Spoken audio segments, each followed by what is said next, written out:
You may have weaknesses. You've made mistakes. We all have. But there's a lot more right with you than there is wrong with you.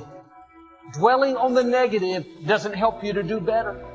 Beating yourself up for past mistakes doesn't move you forward. The better you feel about yourself, the better you'll do. The more you like yourself, the further you'll go.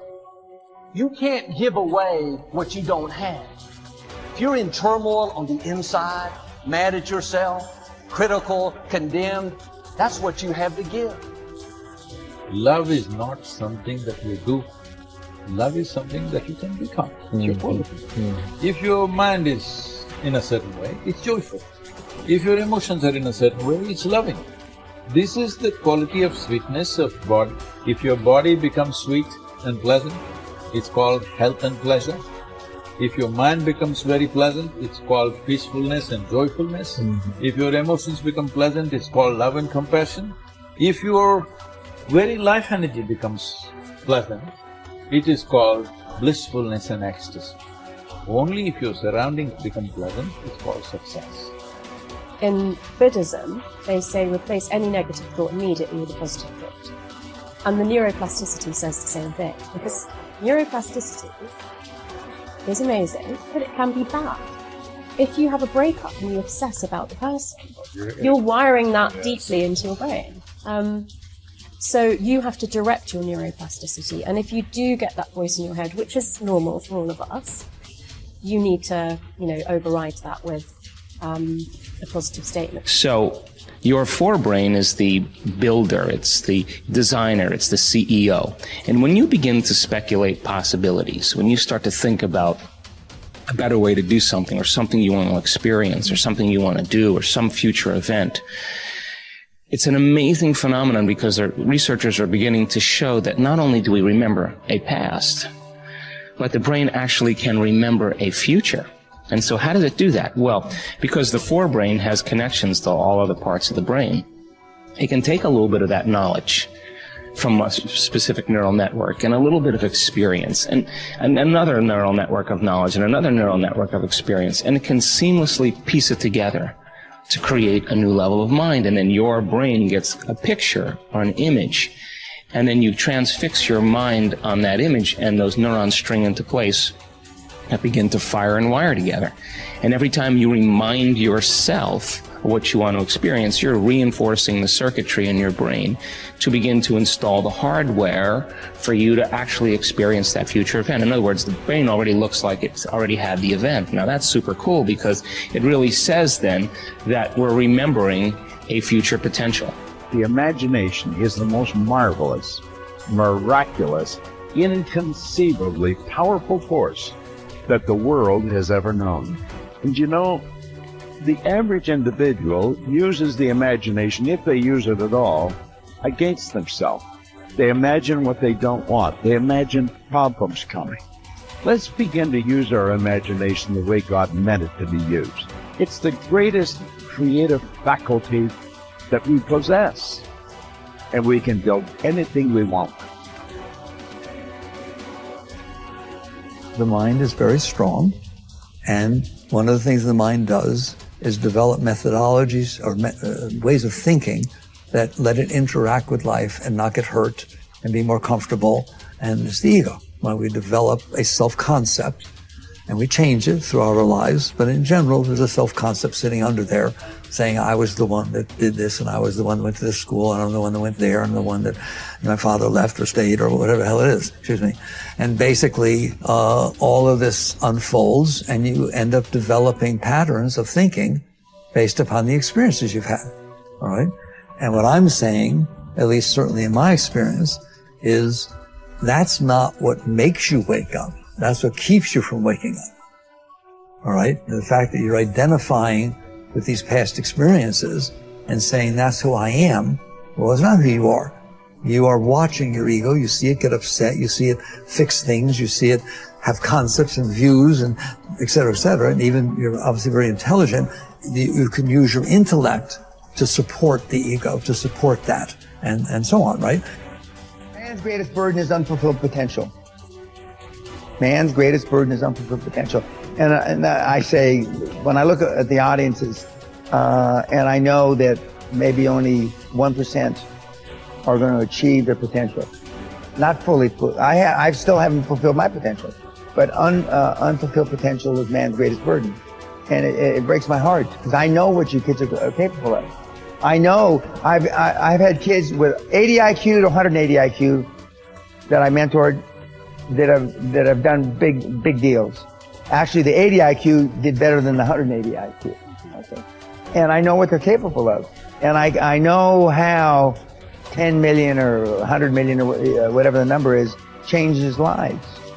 And and then all of a sudden, you know, you believe that you can walk on water. You believe that you can take a loaf of bread and feed however many he was supposed to have fed and make water into wine. And when you believe it, see, the true test of a leader is when you've trained other people to be leaders. It's in you, kids. I mean, you can do it. If you want it bad enough and you stay focused and you're willing to maintain that commitment. I have to go become more confident. I have to go become a person capable of doing these things. I have to change myself to get there. I can't wait for circumstances to change so I can have my dream. Then our dreams would never happen. We have to get to the point of maturity in our lives where we say, okay, 2 things are going to change my life. Something new is going to come into my life and make me lucky and blessed. And maybe I can't count on that forever. And maybe now instead I have to consciously design my life and say, okay, now if I want to change, if I want my dream, something new has to come from me. I'm going to become a better person. I'm going to become a person who is more optimistic, who is more confident, who is more driven. Not because I am that now, but because we can grow. That you can become the type of person who you need to be to achieve your ideal life. You can start today living from your highest ideals, your highest sense of self, your strongest sense of self. You don't need permission. You don't need a guy like me to look at the video camera and say, you have now permission. But if you've been waiting for it, you have permission. It's like at some point in your life, you just say, okay, I have permission to become my best self. And by becoming your best self, you start to achieve your best things. You start to contribute better things. You start to become a better human being. You can do that now, today. So next time you're thinking about a big dream, don't think about the things that, well, I don't know how to do that, and stop. Think, I don't know how. So set it up on your calendar to go learn those things. I don't have that. Then set it up step by step to go build that. I'm not like that. Then set it up step by step to go develop those skill sets and those competencies so you can become that, and ultimately you can achieve that dream. It's there. It's waiting for you. Don't stop. We are what we repeatedly do. Excellence, then, is not an act, but a habit. You are your most valuable asset. Your life, your potential, and your possibilities are the most precious things you have. Thus, your great goal in life should be to fulfill that potential and become everything you are capable of becoming. Your ability to learn, grow, and fulfill your potential is unlimited. Today, people are graduating from high school and college in their 70s, learning new subjects and developing new capabilities. Your ability to learn and remember can continue throughout your life if you keep your brain alive, alert, and functioning at its best. Your most precious financial asset is your earning ability. Your ability to work is your primary source of cash throughout your life. You could lose your home, your car, your bank account, and everything you own, but as long as you have your earning ability, you can earn it all back, and more in the months and years ahead. Your biggest investment, most people don't realize this. They take their earning ability for granted. But it has taken you your entire life to develop your earning ability. Every bit of education, experience, and hard work that you have invested in learning your craft and developing your skills has gone into building this asset.